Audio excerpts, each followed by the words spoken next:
പ്രേക്ഷകരെ കരയിപ്പിച്ച് സൂപ്പർ ഹിറ്റായ സിനിമയാണ് ആകാശദൂത്. ഡെന്നിസ് ജോസഫിന്റെ തിരക്കഥയിൽ സിബി മലയിൽ സംവിധാനം ചെയ്ത ചിത്രം 1993 റിലീസായത്.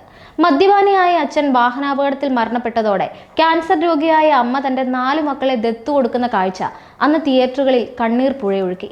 വർഷങ്ങൾക്ക് ശേഷം ആ സിനിമയുടെ പിന്നണിയിലെ ചില കഥകൾ ഡെന്നിസും സിബി മലയിലും സംസാരിക്കുന്ന വീഡിയോയാണ് ഇപ്പോൾ വൈറലാകുന്നത്. നായിക പ്രാധാന്യമുള്ള സിനിമയായ ആകാശദൂതിലേക്ക് എങ്ങനെയാണ് നടി മാധവി എത്തിയത് എന്നാണ് ഇരുവരും പറയുന്നത്. കഥയിൽ എഴുത്തുകാരനും സംവിധായകനും പൂർണ്ണ വിശ്വാസമുണ്ടായിരുന്നു. ആദ്യഘട്ടത്തിൽ സുഹാസിനിയായിരുന്നു അവരുടെ മനസ്സിലെ ആനി. സുഹാസിനിയെ ചെന്ന് കണ്ടപ്പോൾ കഥ അവർക്ക് ഇഷ്ടപ്പെടുകയും ചെയ്തു. പക്ഷെ ആ സമയത്താണ് സുഹാസിനിക്ക് ഒരു കുഞ്ഞ് ജനിച്ചിരുന്നത്. അപ്പോഴത്തെ മാനസികാവസ്ഥയിൽ ഇങ്ങനെ ഒരു സിനിമ ചെയ്യാൻ വൈകാരികമായി തനിക്ക് പറ്റുന്നില്ല എന്നായിരുന്നു സുഹാസിനിയുടെ മറുപടി. അതിനുശേഷം ഡെന്നിസും സിബി മലയിലും രേവതിയെ ചെന്ന് കണ്ടു. ചെന്നൈയിൽ പോയി കഥ പറഞ്ഞപ്പോൾ രേവതിക്ക് ഇഷ്ടപ്പെട്ടു, ചെയ്യാമെന്ന് ഏൽക്കുകയും ചെയ്തു.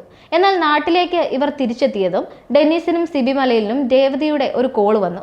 രാത്രി മുഴുവൻ താൻ ആലോചിച്ചു എന്നും പക്ഷേ ഈ സിനിമ ഷോൾഡർ ചെയ്യാൻ എനിക്ക് പറ്റുമെന്ന് തോന്നുന്നില്ല എന്നുമാണ് രേവതി അന്ന് പറഞ്ഞത്. അങ്ങനെ രേവതി പിന്മാറി. അതോടെ ഡെന്നിസും സിബി മലയിലും ചിന്തിച്ച 2 നടിമാരും ഇല്ലെന്ന അവസ്ഥയായി. കഥയിൽ വിശ്വാസമുള്ളത് കൊണ്ട് തന്നെ ആ ഒരു പശ്ചാത്തലത്തിന് ഇണങ്ങുന്ന ഏത് നടിക്കും ഈ റോള് ചെയ്യാമെന്ന ധൈര്യം ഇരുവർക്കും ഉണ്ടായിരുന്നു. ഹിന്ദിയിൽ നിന്നുള്ള ചില നടിമാരെയും പിന്നീട് പരിഗണിച്ചു. അവസാനമാണ് നടി മാധവിയിലേക്ക് ഇരുവരും എത്തുന്നത്.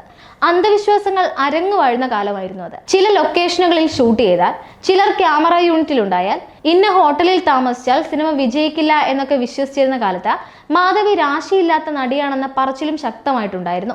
മാധവി അഭിനയിച്ച സിനിമകളൊന്നും ഓടില്ല എന്നും അതുകൊണ്ട് അവരെ വെച്ച് സിനിമ ചെയ്യരുത് എന്നുമൊക്കെ എല്ലാവരും പറഞ്ഞുവെന്നും പക്ഷെ തങ്ങൾക്ക് വേറെ ഓപ്ഷൻ ഇല്ലായിരുന്നു എന്നുമാണ് സിബി മലയിലും ഡെന്നിസ് ജോസഫും പറയുന്നത്.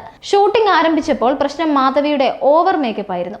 ബോളിവുഡിലൊക്കെ ഗ്ലാമർ വേഷം ചെയ്യുന്ന മാധവിയോട് മേക്കപ്പ് ഇല്ലാതെ അഭിനയിക്കണം എന്ന് പറയുന്നതിൽ പരിധി ഉണ്ടായിരുന്നുവെന്നും ഡെന്നിസും സിബി മലയിലും പറയുന്നുണ്ട്. ആദ്യ പകുതിയിലല്ലേ താൻ മേക്കപ്പ് ഇടുന്നുള്ളൂ, 2ാം പകുതിയിൽ ഡൾ മേക്കപ്പ് അല്ലേ എന്നായിരുന്നു മാധവി പറഞ്ഞതെന്നും അധികം വാശി പിടിച്ചാൽ അവർ സിനിമ ഉപേക്ഷിച്ചു പോകുമോ എന്ന പേടിയും തങ്ങൾക്കുണ്ടായിരുന്നുവെന്ന് ഡെന്നിസും സിബി മലയിലും വ്യക്തമാക്കുന്നുണ്ട്. തങ്ങളുടെ കയ്യിൽ കാശുണ്ടായിരുന്നുവെങ്കിൽ മറ്റേതെങ്കിലും നടിയെ വെച്ച് ചെയ്തേനെ എന്നും ഡെന്നിസ് ഇക്കൂട്ടത്തിൽ പറയുന്നുണ്ട്. മേക്കപ്പ് കാരണമാണ് മാധവിക്ക് അന്ന് അവാർഡ് നഷ്ടപ്പെട്ടതെന്നും മണിച്ചിത്രത്താഴിലെ നാഗവല്ലിക്കൊപ്പം ഫൈനൽ വരെ ആകാശദൂതിലെ ആനയും ഉണ്ടായിരുന്നുവെന്നും ഡെന്നിസും സിബി മലയിലും ഓർത്തെടുക്കുന്നുണ്ട്.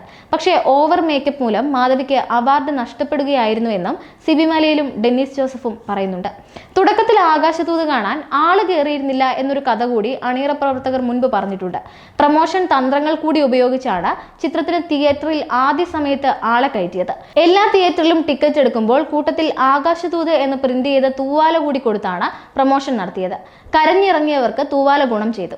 അത് ആളുകൾ തമ്മിൽ സംസാരിച്ചു തുടങ്ങി. അങ്ങനെ മൗത്ത് പബ്ലിസിറ്റി വർക്കൗട്ടായി 17ാമത്തെ ദിവസം കേരളം മുഴുവൻ എല്ലാ തിയേറ്ററും ഹൗസ്ഫുൾ ആയി മാറി. 150ഓളം ദിവസമാണ് ചിത്രം തിയേറ്ററിൽ ഓടിയത്.